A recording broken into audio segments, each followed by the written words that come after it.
All right, we're just going to jump right into it. I tried to do a making of as I was making and putting together the actual race for Watkins Glen, but it just wasn't going to work out. So right now, this is I screen captured my Mac computer I use for the graphics and everything,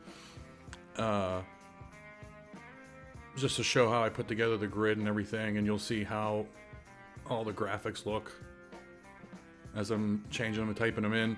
This is the points spreadsheet I have.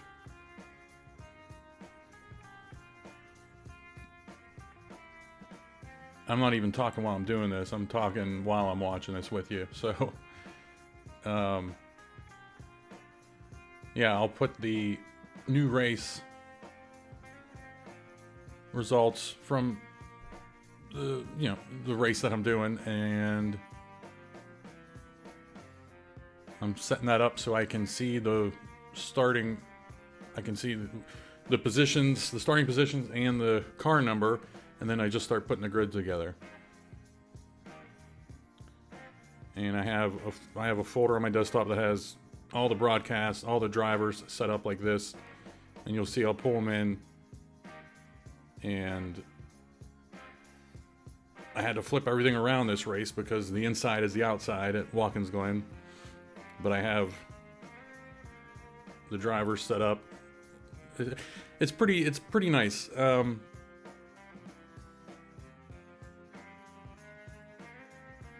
This is Affinity Designer, as you can see. And I used to use Adobe Fireworks, and the Mac operating system lost support for it after an update or whatever. But Adobe would let me just stay in the grid document and change. There was I could just right click and say, hey, change this to Mark Martin outside. And instead of having to go back and forth and dragging stuff in and out the whole time. I have this down to about 7 minutes, 6 minutes, so it's not bad. And then for each race, I'll make sure that I have the right cars set up. And you can see I have all the cars there, and I can just check off which one they're running that race. Boom, done. And for those, for the isolated car pictures, there's an application, if you're familiar with NR2003 painting at all, it's a CarView or whatever. And I will just put the cars in there, set them to a bright green background. That's why this is a green screen behind all these cars in these documents right here. Just because when I'm making it, it's easier, instead of just having a transparent background like the grids have, like that, I can just with that green background, I can see the names, I can see everything's lined up, ready to go. But I wanted to, you can also see some cars look different. I mean, look at the two cars there. Strickland and Presley. Those cars are angled different, and I tried to replicate how that looked in the broadcasts. So I would grab 5 Chevys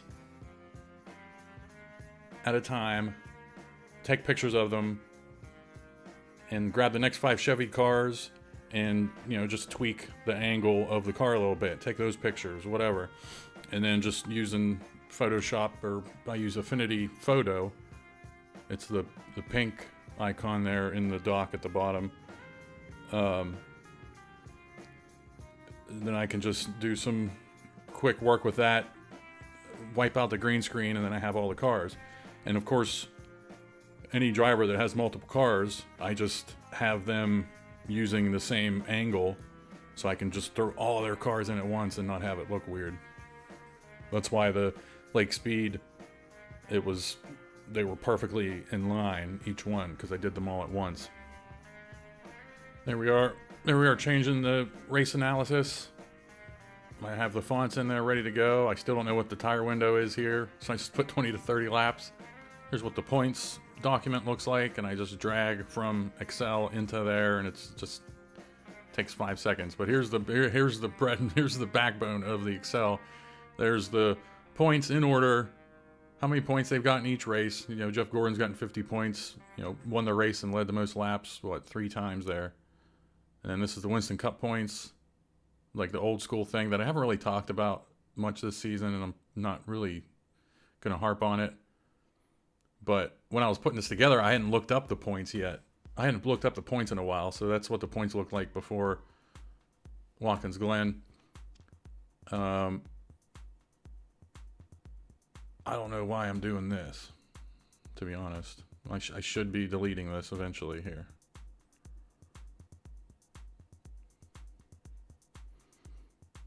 And there's all the finishes we've had. You're gonna zoom out here, and the reds are DNFs, the blues are wins. And it just helps me keep tabs on how people are finishing. And if I'm putting a little driver bug in during a race, I can be like, oh, he's had, 3 top 10s the last 3 races or something. And that information is all right there, ready to go. I think going forward, I'm going to have something that really auto-populates. I put it somewhere, and it just grabs from everything perfectly. Here's what all the graphics look like. Just, pretty much what you would expect.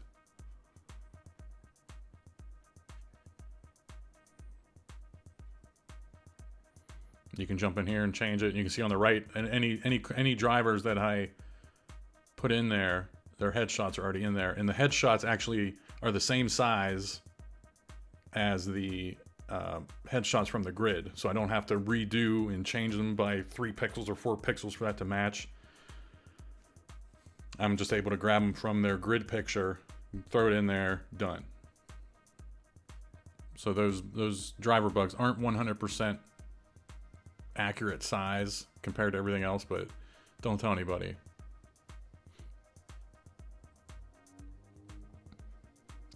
Of course, I have all the broadcasts. CBS is there.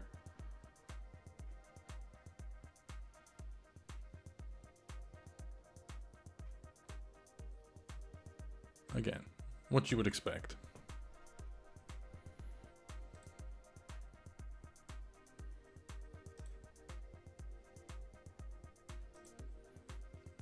Now we get into the meat and potatoes. This is what the race looks like when I'm done with it. I just exported this not too long ago. Just has the intro I made.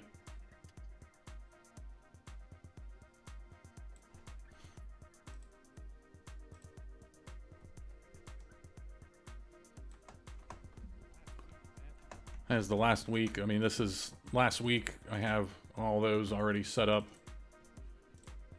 Here, Bristol, Darlington, all the ones that are coming up.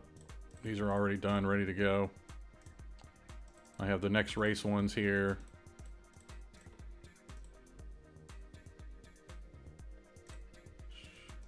Clips. We'll get into all this shortly. And then on the right, I have on the numbers on the left over here are the dates that I'm going to be posting the videos, and then on the right is how many remaining. So you can see 1 race remaining for Richmond before the playoffs, and then 8 races remaining at New Hampshire till the rest of the season. Just as a quick reference for me when I'm talking about stuff. Oh yeah, these are the MIP files and everything that I'm doing for changing all the graphics in the tracks. Intro. This is for when I forget to put my little watermark thing into the graphics. Ads. That's a weird folder. We don't talk about it. Just some things are some things are unorganized, but I know it's unorganized, but it's organized. We have random Scarlett Johansson pictures now everywhere. I'm not complaining.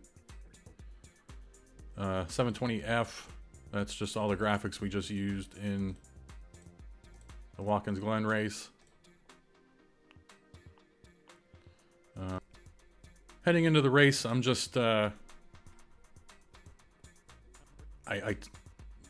I sit here and I just stare at the wall and I talk about the race, and I'll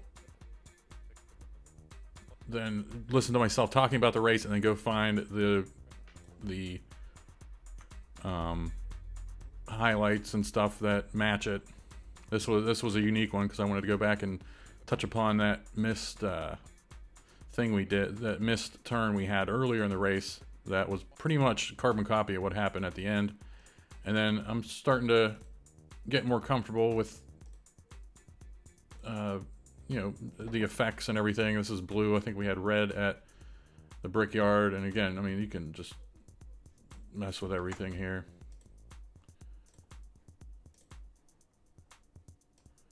It's really a lot going on there. I'm not worried about saving stuff here because Watkins Glen is done. This was just exported. That's me talking about it, and then I throw up the points and all these things right here. The cross dissolves. That's, you guessed it, the cross dissolve. So if I just take that out, it'll just be a quick thing, but I want to keep that there. The dissolve out of the race, and then I go into the intro, and we'll open that up here.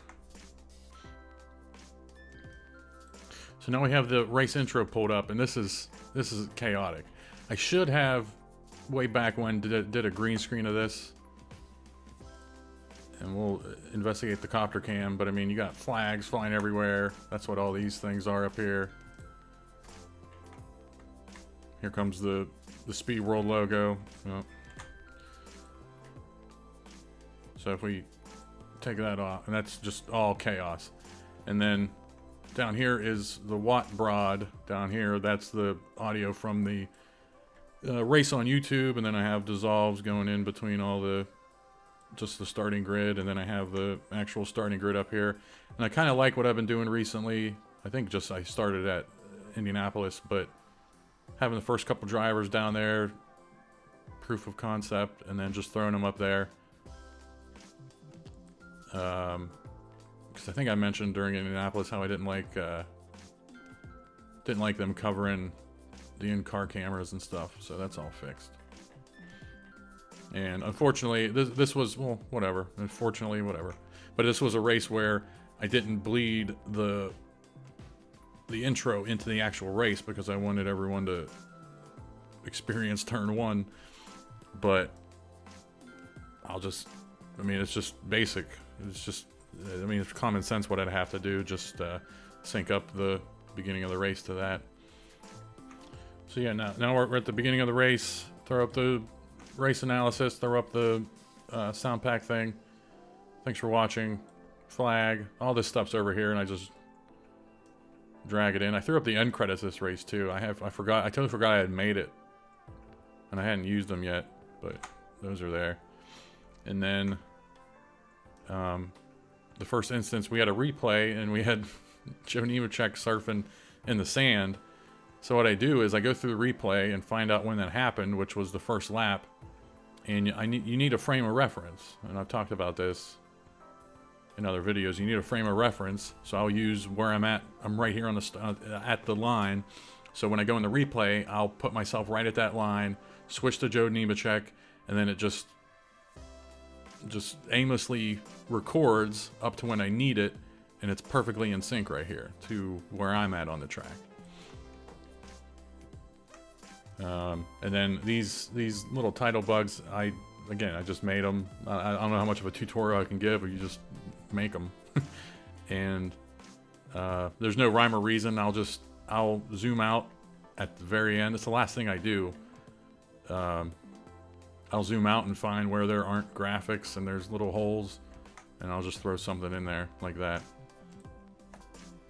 And this was the running order. And again, all I do is here, I put myself at this line, went to the replay, and that's it. We're done. And then we're going to be synced up. And let's see how, I didn't even check to see how close we were here. On the left, trying to find a frame of reference, probably that concrete. We're kind of close. We're probably a frame off. Where's the light at? Ah, I mean, you can see where the light is right there. We're pretty much on. Like, I'm not really finding another frame of reference anywhere. But these are tricky. I think this is the first one. Or no, I need the one where it's to the left. Yeah, it's that one. But it's all the same. There's an effect you can put in called 3D extrusion. Right there. And I'm able to go in and... I mean, you can make it whatever. I haven't been making them as thick recently. You can see... I want to move it over so you can see. Because this one I had at 45 depth, but I can make it really crazy if I want. And I was having them up into like it was like 230, but I've started to put them down a little bit. But you have to make this separate from the race. And right now it's shifting because the next keyframe has it where it was in the race. And then when it's done, it zooms up and we're good to go.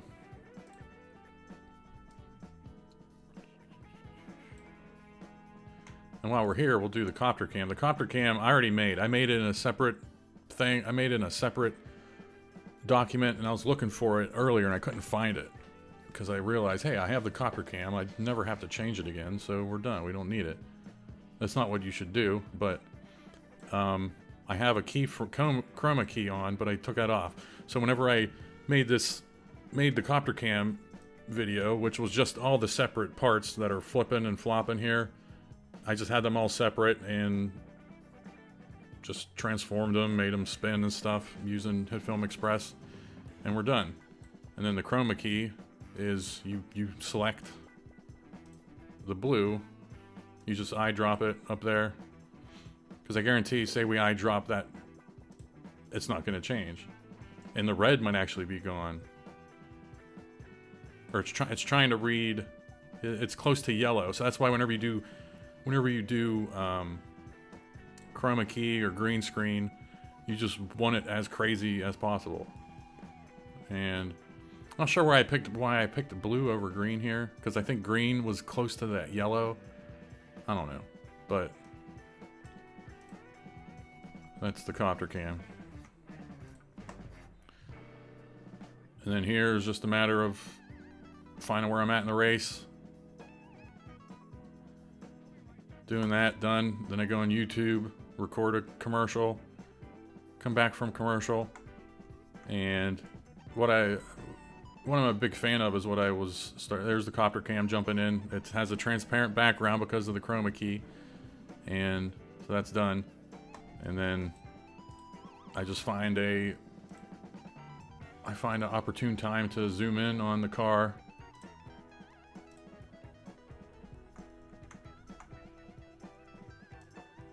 I think we're on the wrong one. I don't know. Oh yeah, we're on the copter cam, that's why.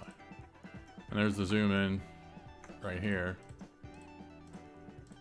So say I make this 95,000 or whatever. It's gonna zoom in real fast here. So that's that. Uh-oh. Whatever. Then I started adding little message dings for these little messages I'm putting in, just experimenting, changing stuff up. Another race titles in there. Threw another one in here because there was a lull here where nothing was going on. These little gaps here, that's usually when I pause the game to check something out, or a cough. I silence the cough right here or something. I don't know. And this is most likely the wreck. And we go back and find the wreck. So whenever the wreck happens and we're under caution, I'll pause the game, go into the replay and watch it with everybody for the first time. We all see it for the first time. Other stuff like the Nemechek thing, it's not worth stopping the race to look at, so that's why I'll put that in a little picture-in-picture. And we got Scarlett Johansson jumping in here. It's a nice addition to the season, I feel. And then going to commercial. And this is the same thing. I went all the way back. This was a tricky one because there was no start-finish line on pit road. So I just use, you know, the 31 right there on the right. I sync that up to where it's at in our picture. Like the first frame it disappears, I'll sync that up. That's our new start-finish line. And it's just, again, just simple stuff. Another commercial. And this is just like the intro where I had all those flags. I have to go separately. That's why you can see this is cut off from the rest of the race, because I have to go in separately, put those ads in. And the one annoying thing is the flags I downloaded don't have a perfect loop, so they'll do a jump right there. Right there. It's annoying. I've experimented with it. I can't find a perfect loop point for them, but whatever. It's another message. And here was another running order. And I had to get creative this race because I liked using these speed shots under the bridge and coming out of the S's, and I didn't want our car view to mess it up. I probably could have moved it down here. I probably could have moved, let's see. Yeah, that actually would have looked nicer. I don't know what I was thinking. But don't worry about how weird that looks. I would have been able to fix that. But yeah, we could have made that bigger too. That probably would have been better. And those cars were zipping by so fast. I try to sync up the field summary to when the cars are coming in, but it's just tough because I mean, right now we're switching over to Sterling Marlin, and he's only coming in now, and we're already switching to the next group.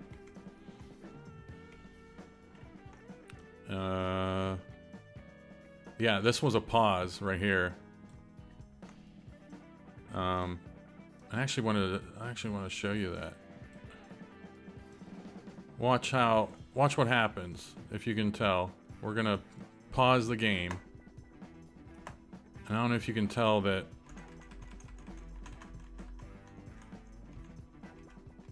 you pause the game and see how it still goes a frame forward even when the pause text comes up. That's why there's that one little half second of nothingness, less like a frame of just annoying where I can't get to sync up because it will bleed into the pause text coming up, and it's just annoying. So I mean, you can hear it, just how I can't get it perfect. There's nothing I can do about it. I'm over it. Even though I've talked about it for the last minute, I'm over it. Here was the Tabasco Hot Zone, and all that is me masking, just recording in the replay. I'll turn the mask off here so you can see. That's me just recording in the replay, the throttle and brake, and just making it bigger, making it match the Tabasco Hot Zone. Same thing with the brake. But the mask is just what you think it is. Like we'll mask the actual race that we're doing right here. It's not. Oh no, we're doing the wrong one. There we go. We're gonna mask our race. We're like, oh, we just want the rear view mirror, so it's gonna be black. Or it's not letting me mask. I'm trying to figure out why. Oh, because there's nothing behind it. So, oh no, it's letting me. There you go. I don't know why it wasn't letting me earlier. So I just made a square around the throttle and brake, and that was done. Another race title.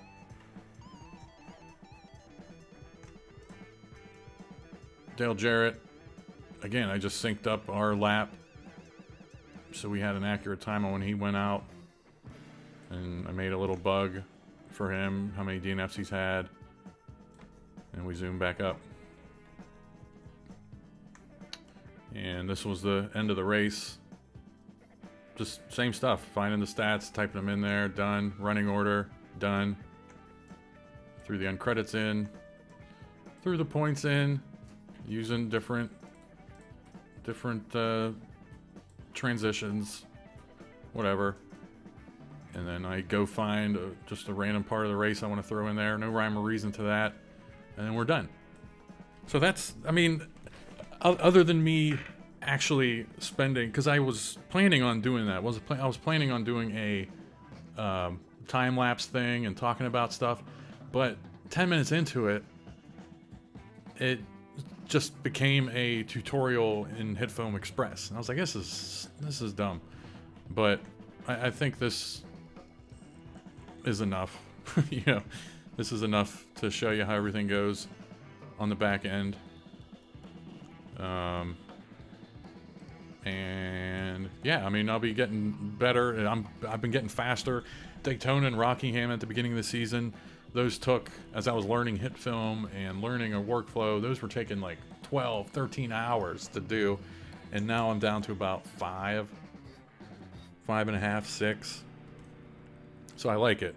But you can see how much, you know, running a race and then sitting here and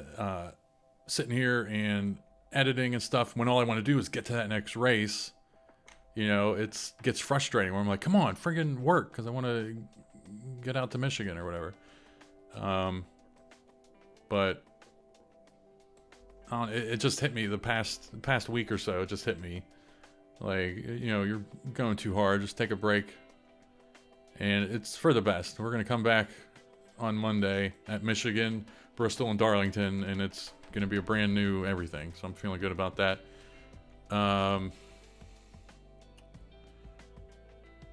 That's pretty much it. Here was over here on the left was MO1, MO2, those are making of as I was recording it, and then I realized it was just chaos.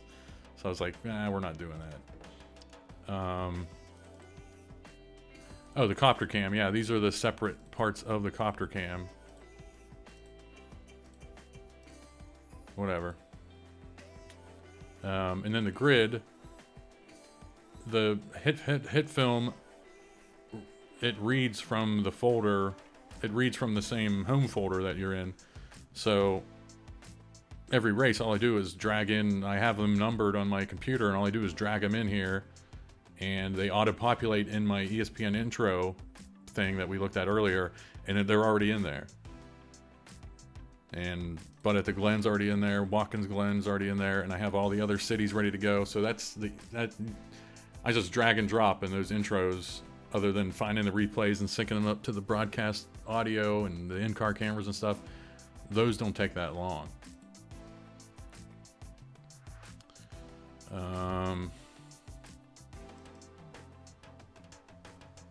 And same thing for all these, the intro, the grids and everything for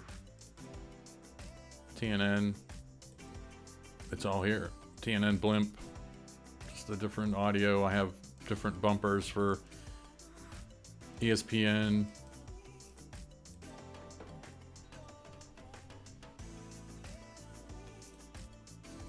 The best place to find those, if you're interested in doing this kind of stuff, best place to find those is in the raw satellite,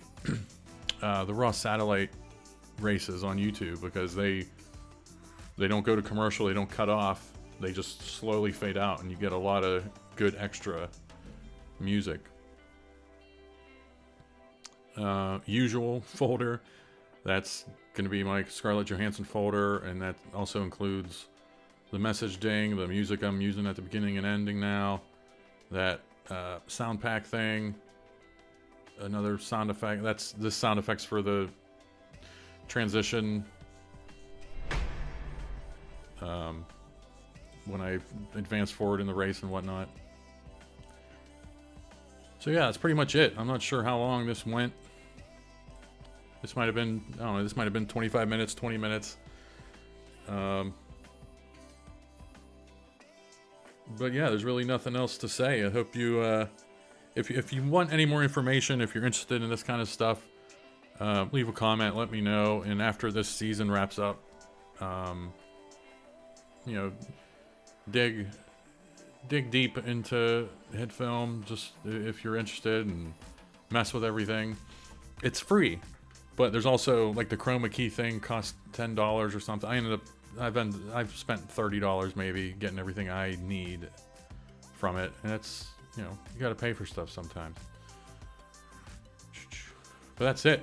Yeah, if you're interested, and I'd be interested in talking people through it. If after you dig into stuff and you can't figure stuff out, or you can't figure out how I sync replays up and whatnot, just leave a comment, let me know.